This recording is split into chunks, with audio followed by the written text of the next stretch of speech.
Well, thanks, Skip. And to be honest, I just want to say thank you to all of you for allowing me to talk here today. Like Skip said, my name is Ethan Meints. I grew up in Sheffield, Iowa, which is a small town in north central. Went to Iowa State, graduated, then married my wife, Britta. We moved to Grinnell. We had 2 kids. I have my son, Rudy. He's 3, and my daughter, Rory, who's 1. And then we actually have another one on the way that's due in October.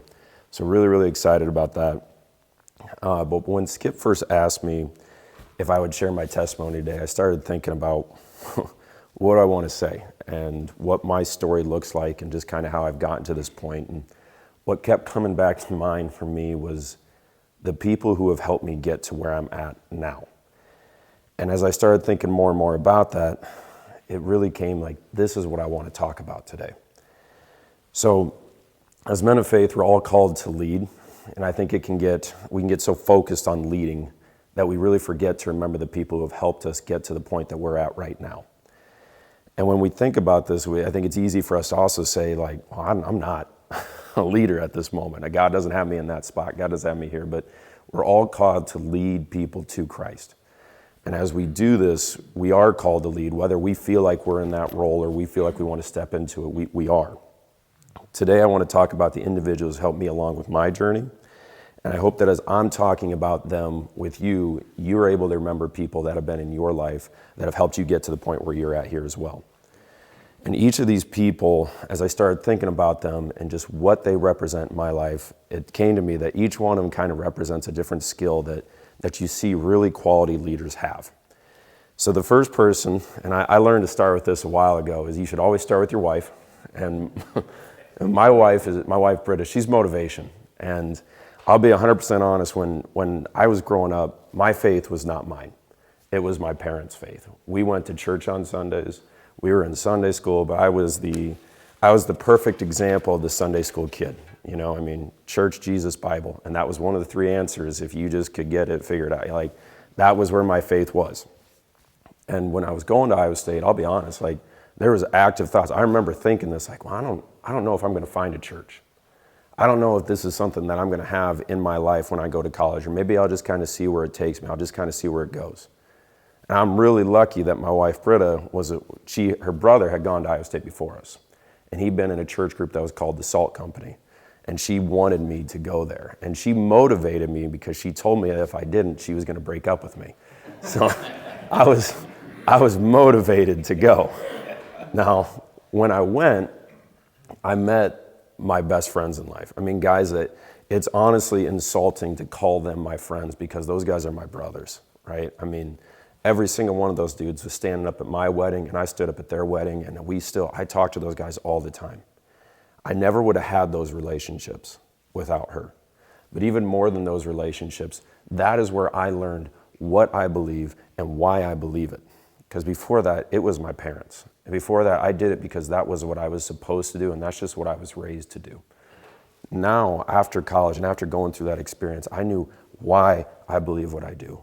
I knew what I wanted to get out of it, and I knew what I was called to do. And that was a massively huge moment within my life. The second person is my dad, and he's consistency. My dad is the toughest and the hardest working individual I've ever met. I've seen him miss 4 days for sick days in my entire life, and 3 of them were this year because he had Achilles surgery, and my mom would not drive him to work. So every day growing up as kids, man, 2:15 a.m., you would hear his alarm go off, right? And then he was going to be at work till 5, 6, 7 o'clock at night. But the thing that I respect so much about my dad is he never once missed one of our events. It didn't matter if it was the second grade band concert. It didn't matter if it was the football game. Like, he would leave work and he was always going to be there for us. Now, there was times that he might turn back around and he might go back to work after the event. But every single time that we had an event, he made sure that we knew we were the most important thing to him. And he was so incredibly consistent with that. And that's something that I've taken from him, is we need to be consistent in what we do. The third person is my father-in-law, Bob. And he's the challenger, man. And we think about leaders, and we don't think about challenges as necessarily being a thing that you want to see with leaders. But the part that you get when you talk about leaders is you can't just become complacent, and you can't just think that we've gotten to the point where we need to be and we've arrived. you have to have somebody that's going to challenge you as well. And Bob absolutely challenged me. It is safe to say that we had a rocky relationship to start off when Britt and I first started dating. We didn't shake hands for the first 3 years that I was dating her. I mean, you could fill about one sheet of paper with the amount of conversations that we had. At the time, that was really, really hard because I didn't understand what I had done wrong. I didn't understand what I needed to do different. But now looking back on it, I have a ton of respect for him as an individual. And I truly love him as my father now.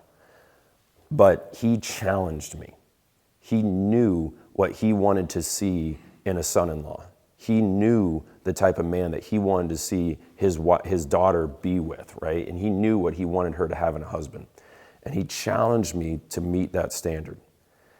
Now, the thing that I have so much respect about for him is he never moved the goalpost. He never thought like, oh yeah, he's close enough. You know, he's just about there. He's getting there. He's getting there. He didn't. And at the time, that was difficult. But looking back on it now, I have so much respect for him because of that. The next two are my kids, Rudy and Rory. And man, when you're around little kids, they are 100% in on whatever that emotion is. They're 100% happy. They're 100% sad. It's whatever emotion they're experiencing, they are just completely engrossed in it. And when we think about this as leaders, we get so focused on this is our goal. This is what I wrote down on the paper. This is what I'm looking at when I wake up in the morning. This is what I'm thinking about. I want to get here. I want to get this group. I want to do this with work or whatever it is. That we get so focused on where we're trying to get that we don't feel the emotions we're experiencing along the way. And we don't always even register those small victories that we have along the way, the things that are helping us stay motivated. Now, we still have to control our emotions, right? We can't have the temper tantrums like Rudy and Rory have. We can't get so mad or so upset or whatever it is. But we also got to feel the joy, and we got to feel those emotions that we have throughout that journey with it. And the last person that I want to talk about is actually Coach Mulkern. And 2 weeks ago tomorrow, he passed away at 100 years old. And Coach Mulkern was my high school coach. He was my high school football coach, and he was my high school track coach. And he is the reason I'm a teacher and a coach today. When I met him, he had all sorts of stories, right? He was a World War II fighter pilot. He was a tiger hunter in India. He was a high school teacher and the coach of every sport in Minnesota. And he goes on and he's the athletic director. And again, he coached football, basketball. He coached wrestling. He coached track and field at Hamline University. And he was a professor. When he took over the Hamline football team, they had won 1 game in 5 seasons. And by his 5th season, they were conference champions. Now, Coach, the thing that stood out about him anytime you talked to him was, one, this guy loved sports. I mean, he just loved it. He just ate it up. Every chance he could get, he was watching sports. But the second thing that stood out is, man, he loved people. And he just loved being around kids. When I first met him, he was 84 years old, and he was, at 84, he's volunteering at a 1A school in northern Iowa that he didn't grow up in. His wife was from the area, and he's volunteering as a football coach and our track and field coach. And whenever you talk to him, what was great about it is that, that when you had those conversations with him, you knew he believed in you. You knew that whatever you were saying to him, it was just so important that he wanted to listen. And man, he believed in you, and he believed whatever you were telling him. And by the time you got done having that conversation with him, you believed that you could too. Even if you walked in with the conversation and you didn't think you had a chance. He gotten you to that point that you knew he believed in you so much that you had to do the best you could with it. And you knew that you didn't want to let him down.